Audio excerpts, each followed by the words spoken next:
So chat, man. Real nigga shit. It's been a lot going on, and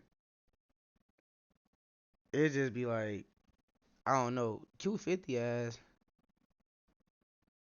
I ain't gonna lie, bro. Yeah, don't bring that nigga around nobody. You rich and you start trying to rob rich niggas, bro. That's exactly why Trench is fucked up and locked up, bro. And that's why Polo G stopped doing music with niggas in general, bro. Trench fucked up Polo G's whole face card.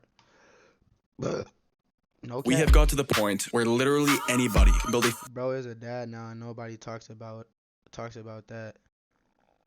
Okay, cool. Yeah, I don't want to watch this. I was gonna watch some shit on Nardo Wook, but it seemed like people been kind of chasing that.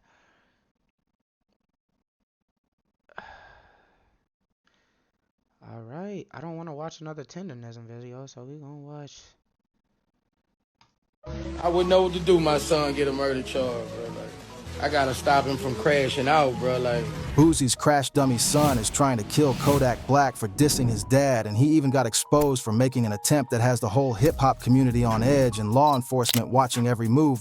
The reality of all them Instagram posts and tough talk, Tutti Raw was running around with switches, sawed-off shotguns, machine guns, and silencers that ultimately led to federal charges and now death threats against multiple rappers. We're talking about willful obstruction of law enforcement officers on top of weapons charges that could put him away for decades. The shocking truth behind what brought this beef to a boiling point is more complex and dangerous than anyone imagined, and we're about to reveal it all, including the exact messages where Tootie said he can't wait to catch a rapper and shoot the fuck out of him, plus how he's been stalking Lil Crics since 2023 trying to make good on these threats. Yo, what's good, fam? We about to dive deep into some real street drama that's been shaking up the hip-hop community and could end with somebody in a body bag doing life or both. This ain't just rap beef, this is federal case territory with real consequences.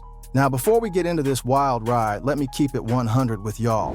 Social media been buzzing about Boosie's son, Tutti Raw, going full crash-out mode over Kodak Black's diss track. But yo, we about to separate the facts from the fiction, the real from the fake, because this situation got layers that most people don't even know about. 2023. That's when this whole situation really started brewing, but the roots go back even further. Kodak Black was offered $1 million to do a song with Tekashi 6ix9ine, and like any normal person chasing a bag would, he accepted that offer. But this decision was about to create a domino effect that's still playing out today with death threats, federal charges, and a young man ready to throw his life away. Now, hold up before y'all start thinking this is just another rap beef that's gonna blow over in a few weeks. We're talking about a young man with serious federal gun charges, including possession of sawed-off weapons, machine guns, and silencers, who's now making direct threats against established rappers while out on bond. This is the type of situation that ends with either life sentences or obituaries. But here's where it gets real spicy. So check it, 2023, Kodak Black gets offered $1 million to collaborate with Tekashi 6ix9ine. Now, for those who don't know the full story, 6ix9ine is probably the most hated person in hip-hop culture right now because he snitched on his whole Treyway crew to get out of prison early. We're talking about a dude who told on everybody he could think of to save his own skin. When Kodak accepted that offer, it sent shockwaves through the street rap community. But here's the thing, 6ix9ine was playing chess, not checkers. He was using established artists to legitimize himself and prove that even real street rappers would work with him for the right price. Kodak went on Drink Champs and said something that had everybody's jaw on the floor. $1 million is $1 million. I don't even know the niggas he told on, and I ain't even from over there. That's y'all rat. I mean, fucking all about to do a song with a nigga who, like, I don't even know the niggas he told on. Went in on And I ain't even from over there. And this is some shit like, nigga, that's y'all rat. I know only nigga squeeze this nigga out some cheese, homie. Yeah. I know so do some shit like, bro, y'all ain't finna do nothing. Y'all ain't even squeeze a nigga out some winning. Real talk, that statement right there showed that your morals, your street code, It's not about street codes. It's about business. Now people say all money ain't good money. It ain't about that when it comes to this. It's business. The nigga 6ix9ine selling a business, and when you do a song with him, he still got millions of fans that support him and don't care about him telling on nobody. I'm just being honest. The only thing is it creates controversy for Kodak and his fans because they like, you a real street nigga, bro. This nigga's a rat.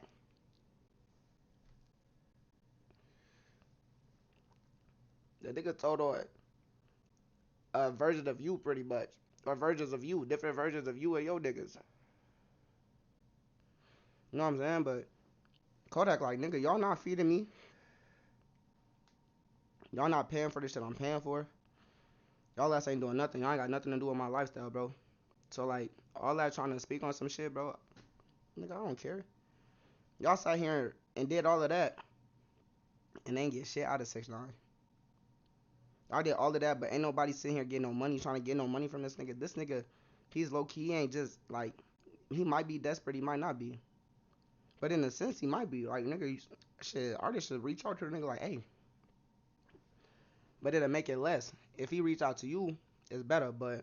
boy. Your principles, they all got a price tag if the number is high enough. But yo, this wasn't just about one song or one check. This was about the fundamental question of whether street rappers can separate their business from their street credibility. Kodak basically said that street politics don't apply to him when it comes to making money. And that perspective divided the entire hip-hop community. The crazy part is, Kodak wasn't completely wrong from a business standpoint. The music industry has always been about making money first and street politics second. But when you build your whole brand on being authentic and keeping it real, taking money from the most famous snitch in hip-hop history looks like the ultimate sellout move.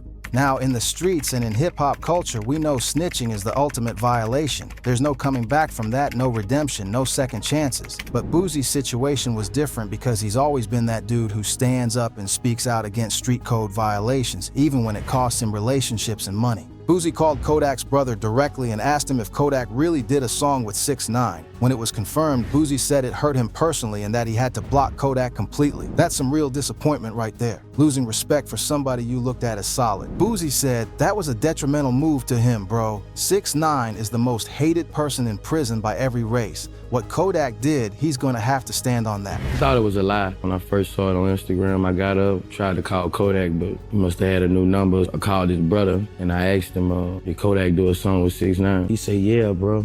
Think so. It fucked me up, it hurt me. He asked me, did I want to talk to Kodak? I told him I ain't want to talk to Kodak or block Kodak.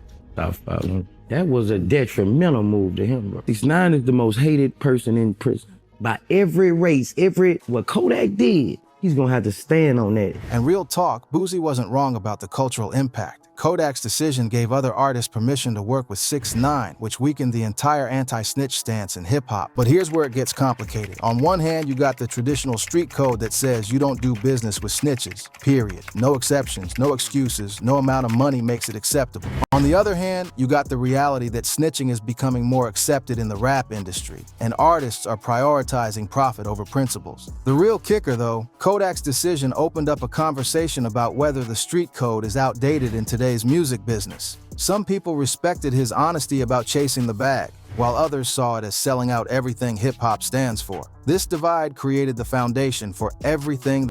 This mattress from Ashley finally made me a morning person.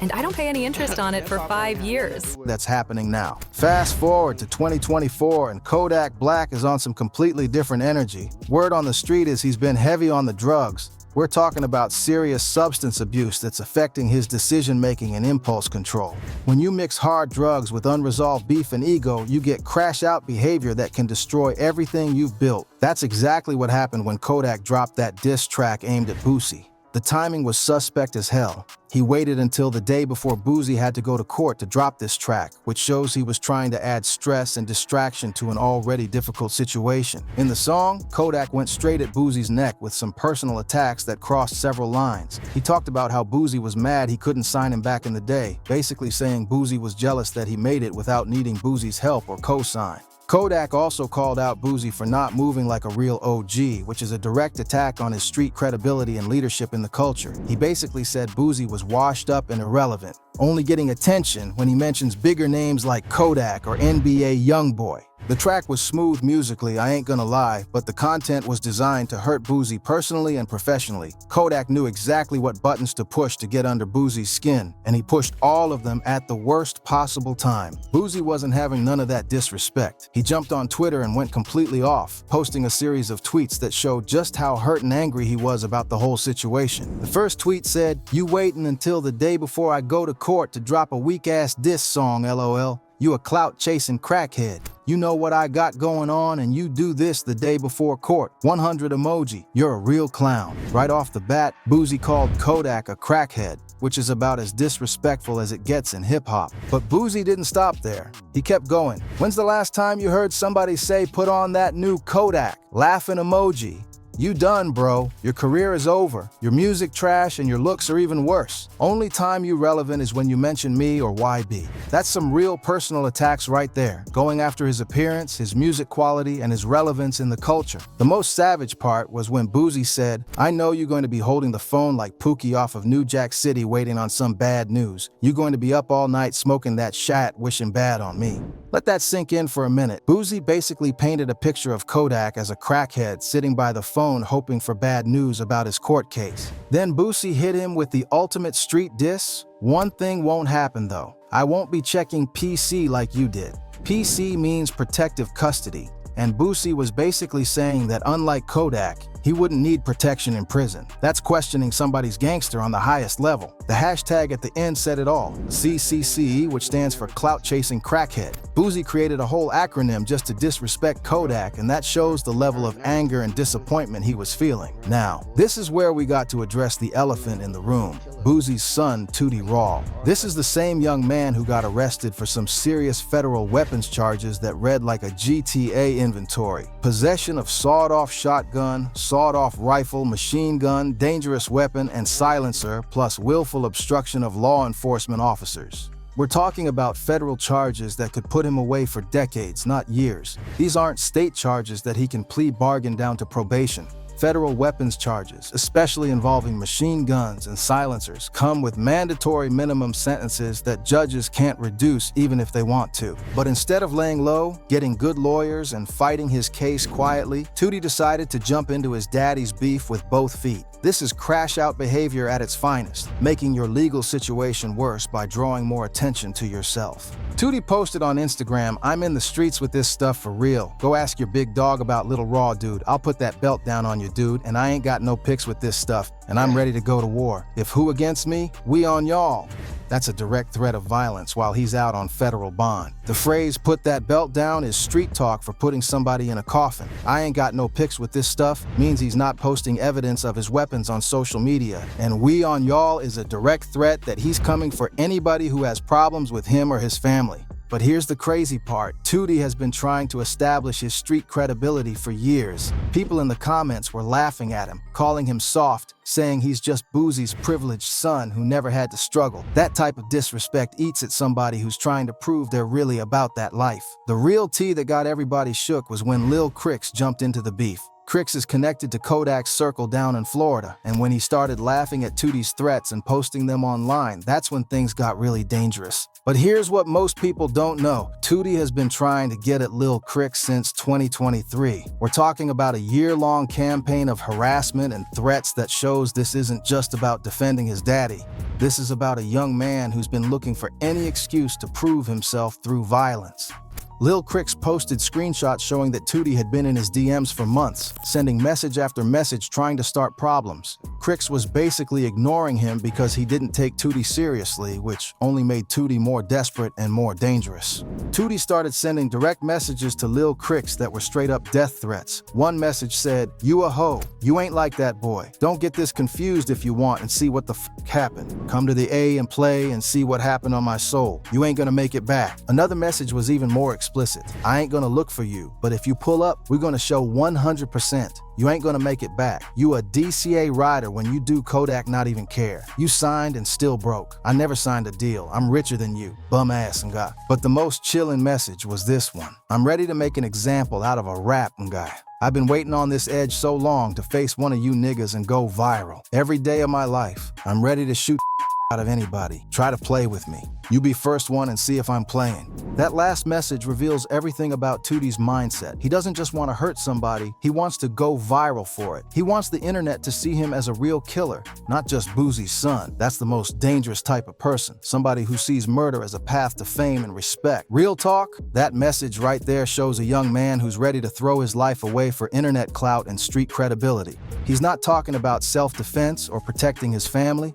He's talking about making an example out of a rapper just to prove a point. For y'all who might not understand why Tootie is moving so reckless, let me explain the unique pressure that comes with being a celebrity's child in hip-hop culture. People automatically assume you're soft because you grew up with money and didn't have to struggle like your parents did. Tootie has been dealing with this his whole life. People look at him and see Boosie's son who lived in nice homes, went to good schools, and had opportunities that most kids in the hood never get. They don't see a street dude who earned his stripes. They see a suburban kid trying to play gangster. The street's been talking, and a lot of people don't take Tootie seriously because they think his daddy's money and fame protected him from the real struggle. Comments on his posts are full of people calling him fake, soft, and privileged. That type of constant disrespect can drive somebody to do something stupid just to prove a point. But here's the thing that makes Tootie's situation even more complicated. Boosie really did bring him into that lifestyle from a young age. Tootie was on the block when he was 2 and 3 years old, watching his daddy move weight and handle business, so he's not completely removed from that street life like some celebrity kids. Yeah, put them foes up, Tootie. Where you from? Put them up. This Tootie badass. Tell the camera where you from. Cross the what? Track. The problem is, Tootie wants to live up to his daddy's reputation without understanding that Boosie went through hell to build that reputation. Boosie did real time, lost real friends, and made real sacrifices. Now that you get older, you be like, bruh, like, how the f you 40 years old still gotta look over your shoulder, you know, from your past. That's a f***ed up feeling. When you gotta go especially when you go in your city, you gotta look everywhere over your shoulder. Like, that shit wasn't worth it. The respect you got for anything you did ain't worth you being a older man looking over your motherfucking shoulder. That's right. Tootie wants the respect without paying the price, and that's not how the streets work. Plus, Boosie has always been protective of his kids, trying to keep them out of the life that almost destroyed him. But Tootie sees that protection as his daddy not believing in him or not thinking he's tough enough. That creates resentment and makes him want to prove himself even more. Let's talk about the reality of Tootie's situation from a legal standpoint. He's already facing federal weapons charges that could put him away for 10 to 20 years minimum. Now he's making public death threats that prosecutors can use against him in court to argue that he's a danger to society who deserves the maximum sentence. Every Instagram post, every message, every threat is evidence that federal prosecutors are collecting right now. They're building a case that shows Tootie is exactly the type of person these gun laws were designed to stop. Somebody who uses weapons to intimidate and threaten others. I wouldn't know what to do, my son get a murder charge, bro. Like, I gotta stop him from crashing out, bro. Like, then it worried me more. All them little around him clutching, man, you know. Easy for something to happen, bro. Like, should be having me worried as a daddy, bro. Like, For people who haven't been keeping up with federal gun laws, possession of a sawed-off weapon and silencer are serious charges that come with mandatory minimum sentences. Add in the machine gun charge, and we're talking about potential decades in prison. Making death threats while on bond, that's just asking for them to revoke his bond and add more charges. This beef between Kodak and Boosie, with Tootie jumping in making death threats, represents a larger problem in hip-hop culture. We've created an environment where young men feel like they have to prove their authenticity through violence and criminal activity instead of talent and hard work. The street's been watching this situation, and it's sending the wrong message to other young men who look up to these figures. When celebrity children are making death threats and talking about catching bodies for internet clout, what does that tell kids who don't have the same advantages? Real talk. There's nothing cool about throwing your life away for street credibility. Tootie could use his platform and resources to build something positive, create jobs, help his community. Instead, he's choosing to chase the same demons that almost destroyed his father and could end up destroying him too. At the end of the day, Tootie's situation isn't just about proving he's tough or defending his father's honor. It's about a young man who's been given every advantage in life but is choosing the most dangerous path possible because of cultural pressures, personal insecurities, and a desperate need for validation. The beef between Kodak and Boosie started over principles, whether it's acceptable to do business with snitches and what that means for hip-hop culture. But it's evolved into something much more dangerous, with a young man making death threats and talking about going viral for violence. This situation is bigger than just one family's drama. It's about how we as a culture glorify violence and make young men feel like they have to prove themselves through criminal activity. Until we change that narrative, we're going to keep seeing talented young men throw their lives away way for temporary respect. The real question is, will Tootie learn from his father's mistakes, or will he have to go through the system himself to understand that this lifestyle doesn't lead anywhere good? And what happens if he actually follows through on these threats? We could be looking at multiple life sentences, or worse, somebody's son not making it home. Boosie went through hell and came out the other side trying to build something positive, but now his son is heading down the same path, possibly worse because he's making threats while already facing federal charges. That's not gangster, that's just stupid. What are your thoughts on Tootie's situation and his future? Do you think he's really about that life, or is this just a young man trying to prove himself to people who will never respect him anyway? Should Boosie do more to control his son's behavior, or is Tootie old enough to face the consequences of his own choices? And what does this say about how we raise young men in hip-hop culture? Like I said, he grown. Let him figure it out, mud. We all got to. Bro, Greg. Higher than a bitch, I'm off the oil, they don't get it. Running up my money, I'm getting my money. I'm talking about chicken, hold up, bitch be talking that shit, but whole time told that bitch to listen.